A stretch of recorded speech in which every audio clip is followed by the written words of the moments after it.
Let's go over the ES, the elevated Hey, standard. I do this all day, so I can talk about any of the topics. The big dog first. Yeah.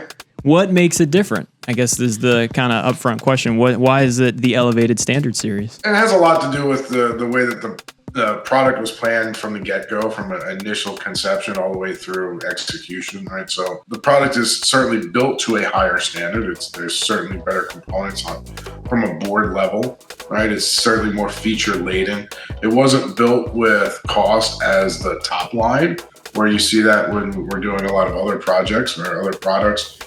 Cost is typically the number one or number two thing that we're discussing, and we're building product backwards to fit a vertical. Where ES was not built with cost thrown out the window. Obviously, we're not building $3,000 amplifiers, but cost was not the determining factor for all the decisions that we made, which allowed us to be a lot more flexible with some of the features and the components that we used. That's probably the easiest way to explain, why it's different than the rest of our line. We chose to not really go after the very niche products that you see out there that are really esoteric type of, audiophile gear, because that's not what ES is. It's still from an everyday brand. There's Sony, which is, built for everyone.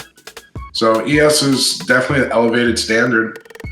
Meaning it's certainly better than what you see from your everyday product, but it's not so far and out there, quote unquote, as some of that esoteric niche product that you see. You sell 5 amplifiers a year. That's certainly not what we're going after.